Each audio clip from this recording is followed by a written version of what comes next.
Hello guys, this is Amit Ajmani and I welcome you back to my channel Let's Be a Good Student। आज के इस video में मैं आपको ये बताने वाला हूं कि आप अपना इंग्लिश का पेपर कैसे अटेम्प्ट करें and that to with logics. अब ये लॉजिक्स वर्ड्स के ऊपर मैं फोकस क्यों कर रहा हूं? क्योंकि आपको पहले भी आपके टीचर्स ने करने का तरीका बताया होगा, समझाया होगा, बट मे बी शायद आई एम नॉट सेइंग कि उन्होंने नहीं बताया, लेकिन I am using the word may be या शायद, कि शायद उन्होंने आपको लॉजिक्स नहीं दिए कि उस तरीके से पेपर आप अटेम्प्ट क्यों कर रहे हैं।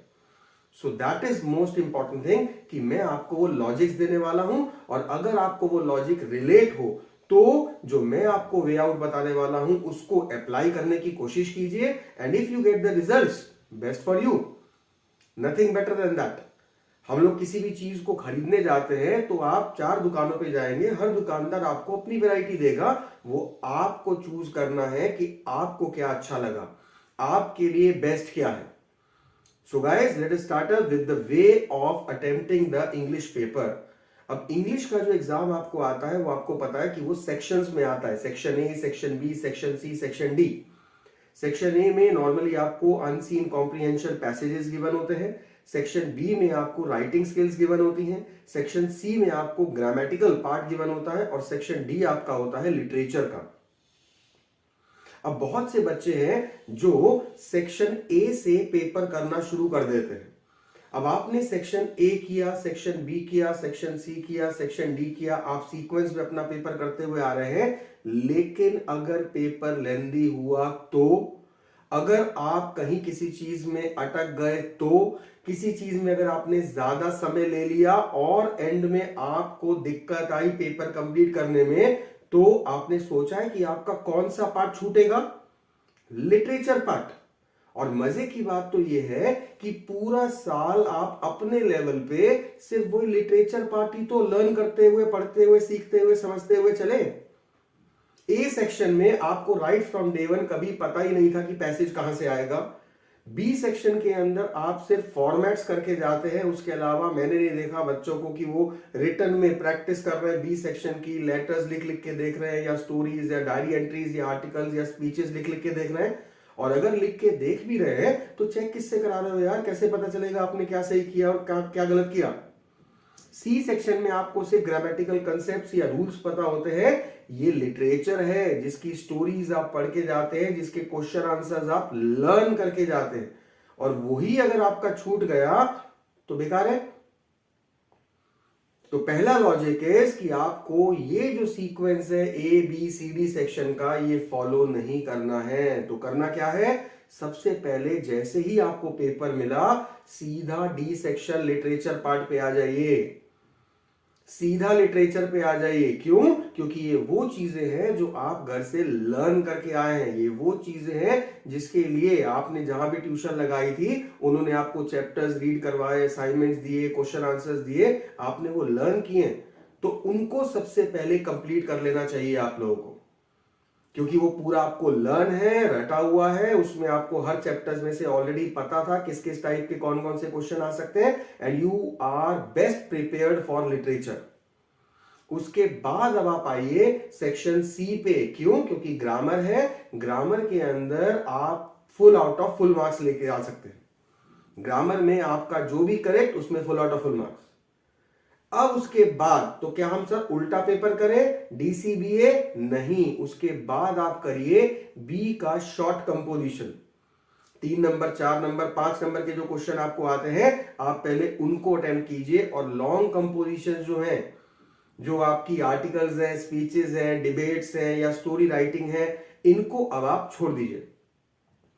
छोटी छोटी जो चीजें आपको आती है, नोटिस लिखने को आ रहा है, इनविटेशन आ रहा है, पोस्टर आ रहा है, रिप्लाई आ रहा है, एडवर्टाइजमेंट आ रहा है, इनको आप पहले अटेम्प्ट कर लीजिए। व्हाई? बिकॉज छोटे हैं, वंस अगेन जल्दी खत्म हो जाएंगे।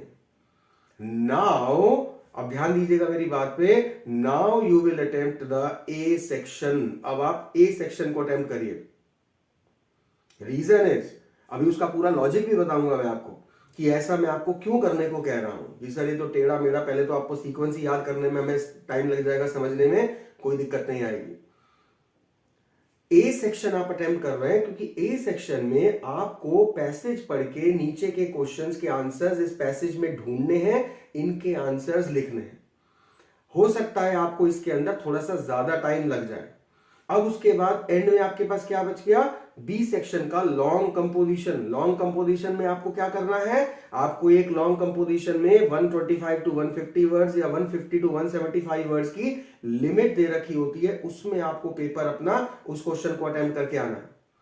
अब अगर मान लीजिए अनफॉर्चुनेटली आपके पास समय कम बच गया, तो इन दैट केस इस बी सेक्शन को करना ज्यादा बेटर रहता है, लॉन्ग कंपोजिशन को। नंबर वन, क्योंकि हमारे को वर्ड लिमिट में 25 वर्ड की तो छूट है, 4 लाइनों की तो हमें वैसे ही छूट दे रखी है कि अगर मैं 125 वर्ड्स में भी लिख दूंगा तो एग्जामिनर उसके अंदर मुझे कुछ नहीं कहने वाला है।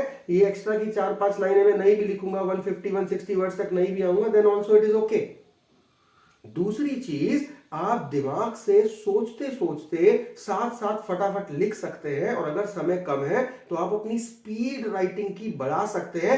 मारो ना यार घसीटे, क्या दिक्कत है उसके अंदर, मार दो हौच पौच, जितनी तेज लिख सकते हो लिखो। तो एंड में आके आप अपनी राइटिंग स्पीड बढ़ा सकते हैं। लेकिन अगर आपने ए सेक्शन छोड़ा होता, तो ए सेक्शन में अगर समय कम है तो क्या आप जल्दी जल्दी आंसर ढूंढ पाओगे? आंसर ढूंढने की जो आपकी स्पीड है वो वही रहने वाली है, you can't speed it up, but writing speed आप बढ़ा सकते हैं। एक बार दोबारा से इसको बेशक रिवाइंड करके दोबारा से पिछले 3 मिनट का वीडियो मेरा दोबारा देख के सुनिए और समझने की कोशिश कीजिए, एंड ट्राई टू रिलेट कि क्या ये लॉजिकली सही नहीं है। अगर मैं, अब आपके तरीके से चलते हैं, अगर मैं पहले एग्जाम में ए सेक्शन पहले कर लेता हूं, भैया क्वेश्चन थोड़े से डिफिकल्ट आ गए, आंसर ढूंढने में टाइम लग गया, फिर मैं बी सेक्शन पे आ रहा हूं। बी सेक्शन के अंदर तो मुझे वैसे ही बहुत सोच सोच के लिखना है, बना बना के लिखना है। कोई टॉपिक गंदा सा आ गया जिसके ऊपर मैं पहले से प्रिपेयर नहीं हूं, I have to think, then I have to write, and it may consume my time. फिर मैं सी सेक्शन पे आया और फिर मैं लिटरेचर पे आया, और यहां तक आते आते टाइम बच गया कम, और अब मुझे लिटरेचर के लॉन्ग आंसर पे आके अपनी स्पीड बढ़ानी पड़ रही है, जो मुझे अच्छे से आता था, जो जिसके लिए मैं प्रिपेयर करके आया था, जो मुझे अच्छे से लर्न था। तो ये ABCD section I don't go with it. अब आते हैं DCBA पे।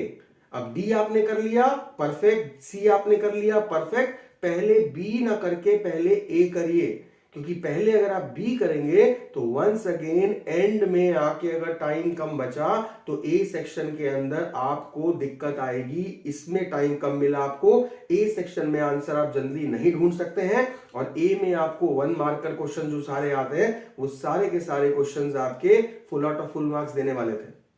बी में अगर आपने पूरे का पूरा बिल्कुल बहुत बढ़िया भी लिख दिया तो इन दैट केस 8 नंबर का क्वेश्चन है तो 7, 6.5, 6।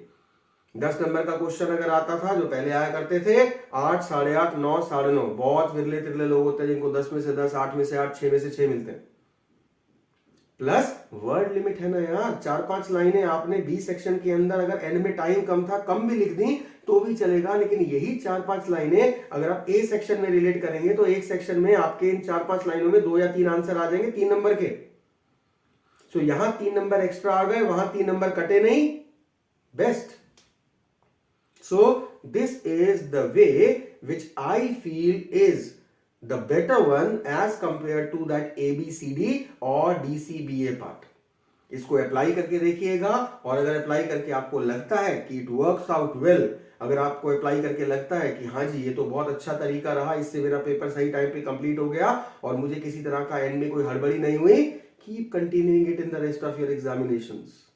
और अगर नहीं तो वंस अगेन भैया आपको जो अच्छा लग रहा है आप वो करते हुए चलिए, नॉट एन इशू, सुनिए सबकी, करिए अपने मन की। क्लियर? और अगर ये वीडियो अच्छा लगा हो तो इसको लाइक कीजिए और हमारे चैनल को सब्सक्राइब कीजिए।